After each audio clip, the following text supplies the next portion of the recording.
बिस्मिल्लाहिर्रहमानिर्रहीम। अस्सलामुअलैकुम। Welcome to Mubashar Jameel channel. कैसे हैं आप सब लोग? इस उम्मीद के साथ कि सब खैरियत से होंगे। आज जो रेसिपी मैं आपके साथ शेयर करने वाली हूँ वो है ज़िंगर फ्राइज़ की। आपने KFC के भी खाए होंगे और भी बहुत सारी जगहों के आपने टेस्ट किए होंगे, लेकिन ये बहुत मज़े के बन के तैयार होंगे। आराम से आप घर में इसको तैयार कर सकते हैं। मैंने आलू ले लिए थे, उनको वॉश करके छील लिया है और उसके बाद इसको ऐसे स्लाइसिस में कट करना है। उसके कट करने के बाद इस तरह फ्राइज़ बनाना बहुत आसान हो जाता है।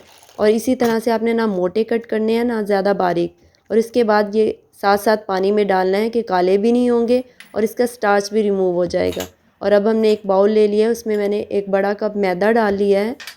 और मैदा डालने के बाद मैंने 2 से 3 बड़े चम्मच खाने के जो मैंने इसमें ऐड किए हैं कॉर्नफ्लोर के। अगर आपके पास अवेलेबल नहीं है तो आप इसको ऐड नहीं भी करें तो आपकी चिप्स अच्छे से बन जाएगी।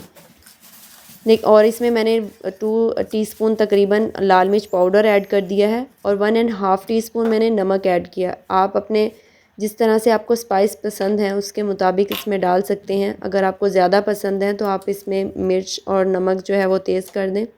और मैंने एक चिकन क्यूब ले लिया, इसका बहुत मज़े का फ्लेवर आएगा चिप्स में, आपको बहुत अच्छा लगेगा इसका फ्लेवर। और इससे चिकन वाला थोड़ा फ्लेवर आएगा।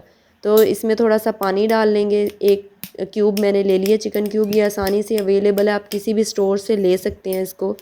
तो इसको अच्छी तरह से पानी में मिक्स करना है और मिक्स करने के बाद हम इसको अपने इसमें डाल देंगे बैटर में। ये देखिए अच्छी तरह से मिक्स हो चुके हैं। अब हम इसमें बैटर में डाल दिया इसको और पानी थोड़ा थोड़ा डालते जाएंगे और अच्छी तरह से बैटर को मिक्स करते जाएंगे। और बैटर को इस तरह से बनाना है कि ना ही ज़्यादा थिक होना चाहिए ना ही पतला होना चाहिए। अगर थिक होगा तो कोटिंग जब हम फ्राई करेंगे फ्राइज़ को तो वो उतर जाएगी। अगर हम ज़्यादा पतला कर देंगे तो वो उसके ऊपर कोट ही नहीं होगा। एक थिक थोड़ी हल्की सी थिक सी लेयर आनी चाहिए फ्राइज़ के ऊपर। ये देखिए मैंने फ्राइज़ को बास्केट में निकाल लिया था। अब हम इसको बाउल में डालेंगे। ये देखिए एक थिक सी जो है वो बैटर की लेयर इसके ऊपर बन रही है। और मैंने एक मैदा ले लिया है प्लेट में, आप प्लेट में ले लें बाउल में ले लें जैसे, और इसके ऊपर इसको डाल दिया।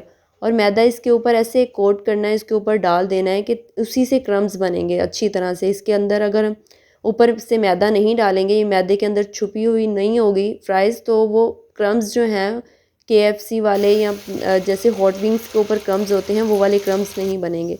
हमारा जो है ऑयल गर्म हो चुका था, मैंने सारे फ्राइज़ इसमें डाल दिए हैं। तो पहले इसको तेज़ आंच पे ऑयल गर्म करना है, उसके बाद इसकी आंच बिल्कुल मीडियम कर देनी है फ्राइज़ डालते ही, क्योंकि वो अंदर से कच्चे रह जाएंगे ज़्यादा तेज़ आंच पे।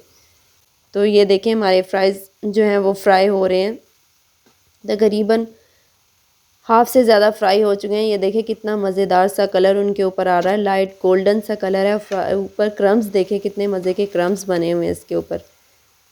ये देखें बहुत मज़ेदार से फ्राइज़ हमारे बन के तैयार हो चुके हैं। चैनल को ज़रूर सब्सक्राइब कीजिएगा, वीडियो को लाइक भी कीजिएगा, शेयर भी कीजिएगा। ये आपकी तरफ से एक सपोर्ट होती है जो हमें इनकरेज कर दिया बहुत अच्छी अच्छी वीडियोज़ बनाने के लिए।